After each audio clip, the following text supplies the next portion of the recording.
चुनाव बोले चुनाव जीत के दिल्ली चला जाएगा, कुछ बोले चुनाव जीत का बोलेगा। मैं तो कितने गए नहीं, मेरा चुनाव जीतने से पहले सारे भवानी खेड़ा जरूर बुला लिए।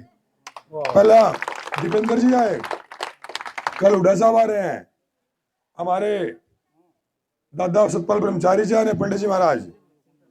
हमारे सबसे बड़ी बात कह रहे भवानी खेड़ा में अभी तक राहुल जी प्रियंका जी नहीं आए हैं, तो 2 तारीख को प्रियंका गांधी जी भवानी खेड़ा में आ रही है।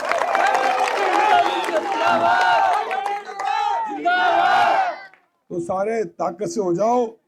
बस एक बात याद रखना, लोग मेरे बारे में कुछ भी फैलाएं, आपने एक ही जवाब देना सबको कि हमारा बेटा, हमारा भाई सुर समाज के साथ खड़ा, 36 कौम का बेटा है, किसी धर्म के खिलाफ नहीं बोलता, किसी धार्मिक किताब के खिलाफ नहीं बोलता, किसी धर्म के खिलाफ नहीं बोलता, हर धर्म को मानने वाला हमारा भाई है, हर जाति बिरादरी की सम्मान करने वाला हमारा भाई है। ये बात सबको बोलोगे नहीं बोलोगे? बुढ़ाना साहब बिल्कुल जी, सभी धार्मिक गुरुओं के समान। हर गुरु के मैं डेरा पे गया, हर धार्मिक गुरु के डेरे पे गया मैं यहाँ पे, तो हर जाति हर बिरादरी का सम्मान करता तारा भाई। और इसका जवाब कौन देगा? परिवार देगा नहीं देगा? हैं? इसका जवाब तुम सबने देना है, पूरी समझदारी तो देना है।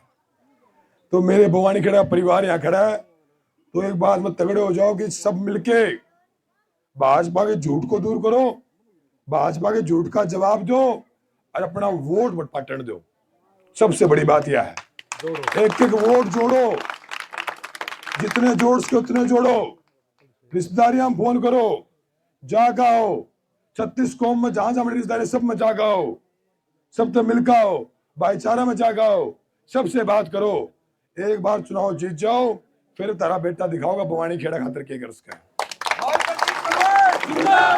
वो एक शेर है, वो क्या खत्म करता हूं, मैंने लंबा भाषण दे दिया। वो क्या है? वो एक शेर है कि सरफरोशी की तमन्ना अब हमारे दिल में है, देखना है जोर कितना बाजुए कातिल में है। अभी तो लोगों ने इतना शेर सुना है, उसकी अगली लाइन पे रखी है, अगली लाइन किया है, वक्त आने दे हम बता देंगे तुझे आसमां, वक्त आने दे हम बता देंगे तुझे आसमां, हम अभी से क्या बताएं क्या हमारे दिल में है। तो वक्त आने दो, वक्त आने दो, फिर बताऊंगा भवानी खेड़ा खातर क्या मेरे दिल में है। पानी की समस्या हो, पानी की समस्या हो, प्राइमरी हेल्थ सेंटर की समस्या हो, स्ट्रीट लाइट की समस्या हो, गलियों की समस्या हो, क्या कह रहे भाई साहब? सब डिवीजन की मैं बात बताऊं, देखो सारी बात बताओ, सुनो शिविर के आ जाओगे। मैं पिछली जनसभा में कहूं था, छाती बात रख लो, छाती बात रख कह दो, कपूर वाल्मीकि, कपूर हमारा भाई, कपूर इसने भवानी ने सब डिवीजन बनवास के छाती बात रख के कह दो, तो उसने कहूं था, जो हमारा भाई कपूर थी वोट देना चाहे, छाती बात रख कह दो कि भवानी ने सब डिवीजन बना सके, अगर लागो तो बेशक वोट दे दियो। और सुनो, मैं जीत का आऊंगा, सीएम दोहरा तारा भाई तारा बेटा कहते ठेके लेने कौन जा कि खानक में ठेके दे दो, बजरी के ठेके दे दो, माइनिंग के ठेके दे दो। पहला काम था, पहली कलम था, भवानी ने सब डिवीजन बनवाएंगे सबसे पहले।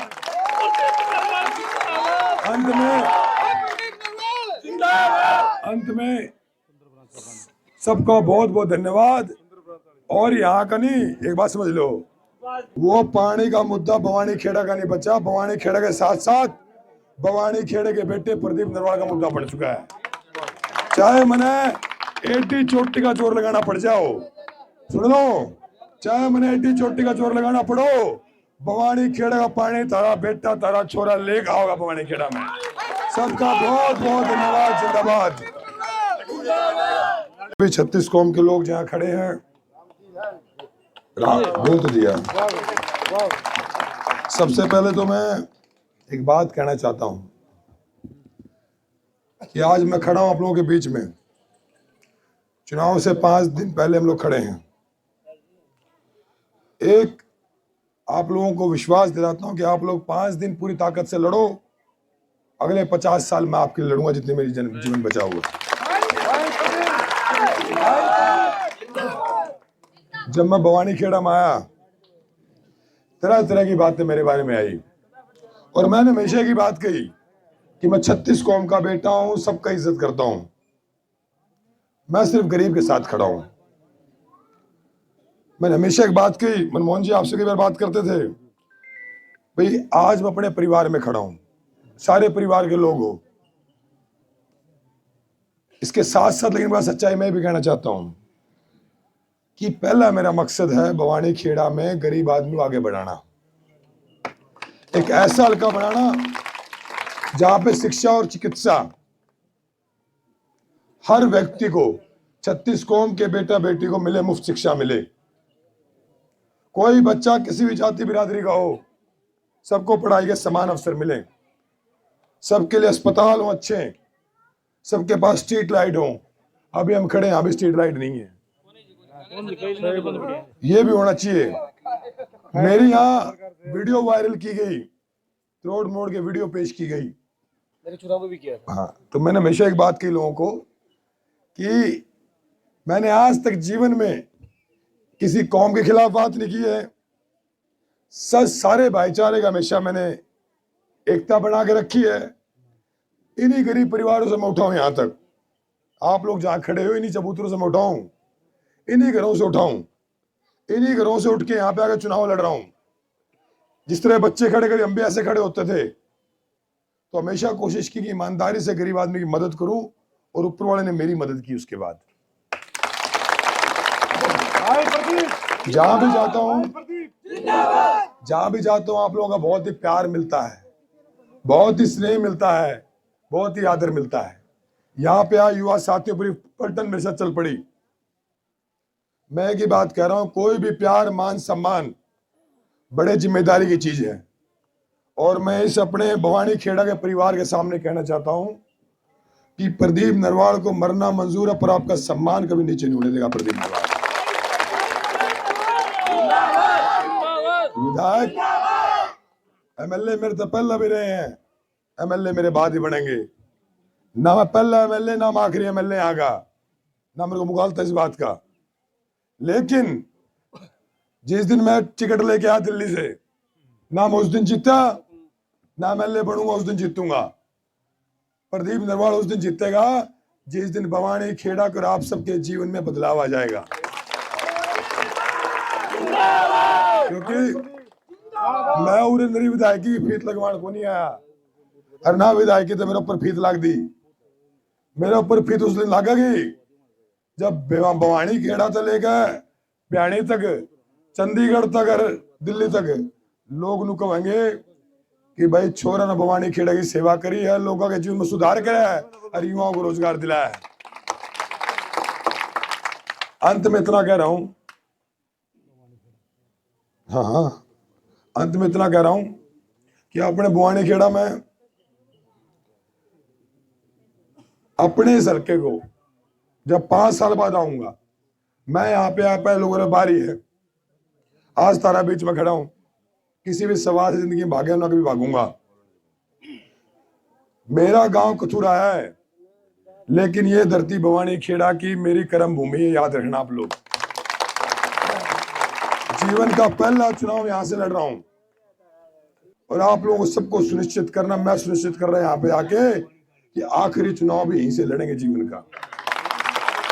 बस हम सारे जिस संग आता खड़े हो, बीच में लोगों ने वीडियो वायरल करी मेरी, बोला भी पंडित जी के खिलाफ है, ये उसके खिलाफ है, उसके खिलाफ है, कोई बोले वीडियो की आ रही है।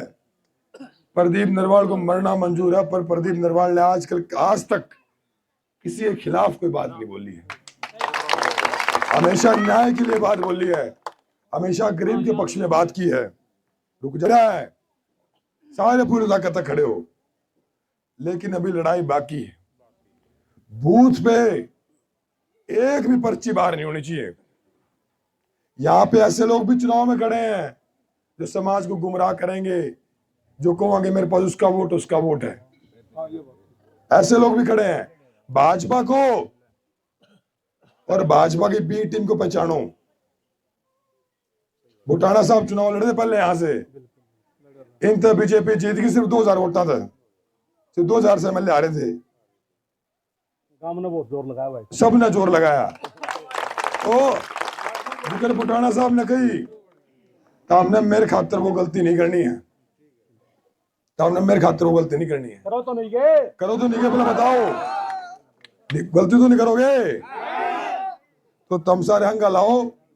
एक बात कह रहा हूं, 5 साल बाद वोट मांगूंगा काम के नाम पे। इस बार जब मैं आया था तो मैंने जब आया तो आप लोगों ने एक तरफा प्यार दिया, माताओं ने आशीर्वाद दिया, युवा साथी खड़े रहे, बुजुर्ग खड़े रहे, सभी लोग पूरी ताकत से मेरे साथ खड़े रहे। मैं सिर्फ इतना कहना चाहता हूं कि आप लोग मेरी ताकत हो और मैं अपनी ताकत पहचानता हूं। ये बात याद रखना मेरी, मैं अपनी ताकत अपनी हिम्मत पहचानता हूं। इसलिए बिना गुमराह हुए एक बात ध्यान रखना कि तारा बेटा 36 कौम का बेटा है। तारा बेटा गरीब की बात करता है। मैं तो कई बार कहते हैं बात, भाई कोई चाहे राजपूत हो, हमारे राजपूत समाज से हो, ब्राह्मण समाज से हो, हमारे दलित समाज से हो, ओबीसी समाज से हो, किसान समाज से हो, जाट हो, हमारा कोई गुज्जर भाई यादव भाई हो, हरियाणा उस दिन जीतेगा, मैं उस दिन जीतूंगा जिन हरियाणा में 36 कौम भाईचारे से रहेगी, एक साथ रहेगी। जिस दिन हरियाणा में किसी प्रकार का द्वेष नहीं रहेगा। आप सबकी लड़ाई लड़ने के लिए मैं खड़ा हूं, सबकी लड़ाई लड़ने खड़ा हूं, ये याद रखना। आधी रात ना पुकारा होगा, आधी रात ना खड़ा हूं। पर अगले 5 दिन बहुत जरूरी है। अगले 5 दिन पूरा ठाडे होकर पूरी ताकत है, सबने चुनाव लड़ना है। जितना आशीर्वाद दिया उसको और बढ़ाना और ताकत लगानी है। सारे रिश्तेदारी हम फोन कर दो। जब मैं आया हो तो लोग बोले चुनाव जीत गए हो,